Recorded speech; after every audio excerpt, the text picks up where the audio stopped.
ಮಹಾಲಕ್ಷ್ಮಿ, ನೀನು ಇಲ್ಲಿದ್ಯಾ?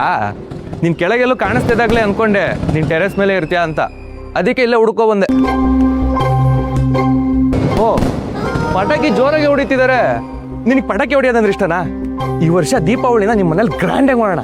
ಎಲ್ಲ 1000 ಶಾಟ್ಸೆ, ಒಂದೊಂದೇ ರಾಕೆಟ್ ಥರ ಮೇಲೆ ಕಳಿಸ್ತಾ ಇರೋದೆ. ರಾಕೆಟ್ ಅಂದಾಗ ನೆನಪಾಯಿತು. ಪಾಪ ರಾಕೆಟ್ಟು ತನ್ನ ಮೇಲೆ ಕಳಿಸ್ತಾರೆ ಅಂತ ಖುಷಿಯಾಗಿರುತ್ತೆ. ಆದರೆ ಅದಕ್ಕೇನು ಗೊತ್ತು, ನಮ್ಮ ಖುಷಿಗೋಸ್ಕರ ಅದನ್ನು ಸುಟ್ಟಾಕ್ತಿದ್ದೀವಿ ಅಂತ. ಅಯ್ಯೋ, ಪಟಾಕಿ ಇರೋದೇ ಸುಡಾಕ್ತಾನೆ.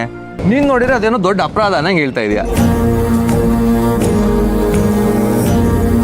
ತನಗೆ ಖುಷಿ ಸಿಗುತ್ತೆ ಅಂತ ಗೊತ್ತಿದ್ದು ತಪ್ಪು ಮಾಡೋದಿದೆಯಲ್ಲ, ಅದು ಅಪರಾಧನೇ. ಏನಪ್ಪ ಆ ವಿಷಯ ಬಿಡು. ನಿನ್ನಿಂದಾಗಿ ಇವತ್ತು ನಮ್ಮ ಅಪ್ಪನ ಟ್ರೀಟ್ಮೆಂಟ್ಗೆ ತುಂಬ ಹೆಲ್ಪ್ ಆಯಿತು. Really thank you so much. ಅದೇನೋ ಹೇಳ್ತಾರಲ್ಲ, ಯಾವ ಮನೇಲಿ ಹೆಣ್ಣು ಸರಿಯಾಗಿರ್ತಾಳೋ ಆ ಮನೆ ನಂದಗೋಕುಲ ಆಗುತ್ತೆ ಅಂತ. ನಿಜವಾಗ್ಲೂ ನೀನು ಬಂದ್ಮೇಲೆ ನಮ್ಮ ಮನೆ ನಂದಗೋಕುಲನೇ ಆಯ್ತು. ಲಕ್ಷ್ಮಿ ಮನೆಯವರು ಆಗರ್ಭ ಶ್ರೀಮಂತರು, ಅವಳಿಗೆ 75,000 ಸಂಬಳ ಬರುತ್ತೆ ಅಂತ ಸುಳ್ಳು ಹೇಳಿದ್ಯಾ? ಅಷ್ಟು ಸಾಲದು ಅಂತ ಆ 75,000 ಅವ್ರ ಮನೆಗೆ ಕೊಡದೆ ಗಂಡನ ಮನೆಗೆ ಕೊಡ್ತಾಳೆ ಅಂತ ಕತೆ ಕಟ್ಟಿದ್ಯಾ? ನಿನ್ನಿಂದಾಗಿ ಇವತ್ತು ಅಪ್ಪ ಅಮ್ಮ ಮನೇಲಿ ಎಲ್ಲರೂ ಎಷ್ಟು ಖುಷಿಯಾಗಿದ್ದಾರೆ ಗೊತ್ತಾ? ನೀನೊಬ್ಬಳು ನನ್ನ ಜೀವನದಲ್ಲಿ ಇಲ್ಲ ಅಂದಿದ್ದಿದ್ರೆ ಇದ್ಯಾವುದು ನಡೀತಾ ಇರಲಿಲ್ಲ. ಅದಕ್ಕೆ ನೀನನ್ನು ಪಡೆಯೋಕ್ಕೆ ನಾನು ತುಂಬ ಪುಣ್ಯ ಮಾಡಿದ್ದೀನಿ.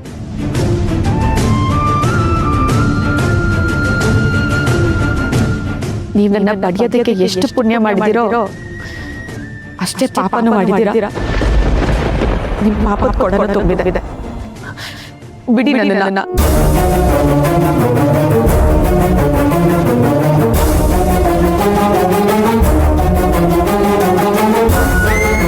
ಮಹಾಲಕ್ಷ್ಮಿ,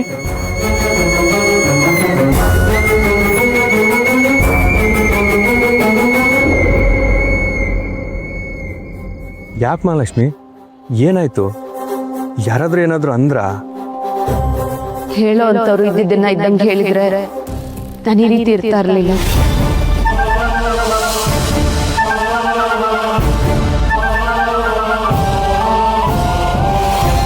ಮದುವೆ ಆಗುವಾಗ, ಸಪ್ತಪದಿ ತುಳಿಯುವಾಗ ಗಂಡ ಹೆಂಡತಿ ಪರಸ್ಪರ ಒಂದಷ್ಟು ವಿಷಯಗಳನ್ನ ಪ್ರಾಮಿಸ್ ಮಾಡ್ಕೋತಾರೆ.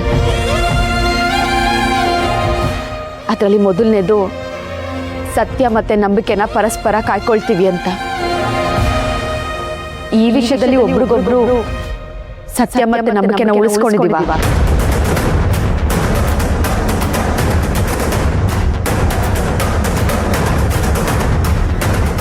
ನನ್ನ ನಿಮ್ಮ ನಡುವೆ ಸತ್ಯ, ಪ್ರಾಮಾಣಿಕತೆ, ನಂಬಿಕೆ ಇದೆಯಾ? ಯಾಕೆಲ್ಲ ಕೇಳ್ತಿದ್ಯಾ ಮಹಾಲಕ್ಷ್ಮಿ? ಅದೇನಾಯ್ತು ಅಂತ ನೇರವಾಗಿ ಹೇಳು. ಓ, ನಾನು ಮಾತ್ರ ನೇರವಾಗಿ ಹೇಳಬೇಕು, ಆದರೆ ನೀವು ಎಲ್ಲನೂ ಮುಚ್ಚಿಟ್ಟು ಸುತ್ತಿ ಬಳಸಿ ಮಾತಾಡ್ತೀರಾ. ಚೆನ್ನಾಗಿದೆ.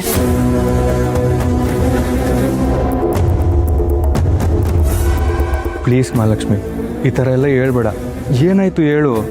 ಇನ್ನೂ ಎಷ್ಟು ನಾಟಕ ಆಡಬೇಕು ಅಂತಿದ್ದೀರಾ? ನೀವೇ ಹೇಳಿಬಿಟ್ರೆ ಒಳ್ಳೇದು.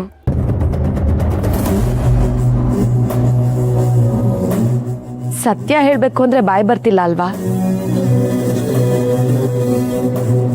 ಆದ್ರೆ ಸುಳ್ಳು ನೋಡಿ ಎಷ್ಟು ಬೇಗ ಬರುತ್ತೆ ಅಂತ. ಅದೇ ರೀ ಸುಳ್ಳಲ್ಲಿರೋ ನಶೆ. ಒಂದು ಸಲ ಅಭ್ಯಾಸ ಆದ್ರೆ ಮತ್ತೆ ಮತ್ತೆ ಮಾಡೋಣ ಅನ್ಸುತ್ತೆ. ನನ್ಗೆಲ್ಲ ವಿಷಯನೂ ಗೊತ್ತಾಗಿದೆ. ನೀವಿನ್ನೇನು ಮುಚ್ಚಿಡೋದಕ್ಕಾಗಲ್ಲ.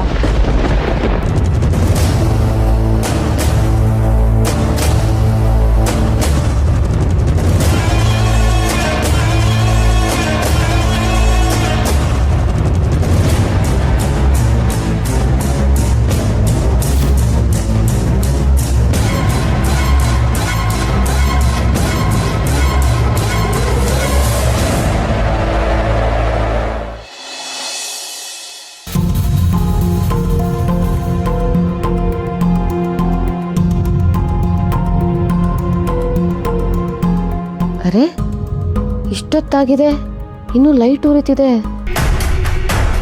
ಮಾತು ಬೇರೆ ಕೇಳ್ತಿಲ್ಲ. ಇದರ ಇಲ್ವಾ ಇವ್ರ ರೂಮಲ್ಲಿ?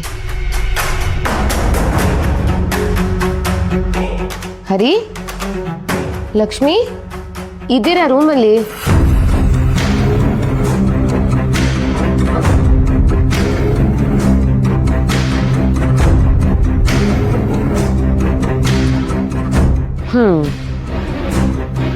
ರೂಮಲ್ಲಿ ಲೈಟ್ ಮಾತ್ರ ಉರಿತಾ ಇದೆ, ಆದರೆ ಯಾರೂ ಇಲ್ಲ.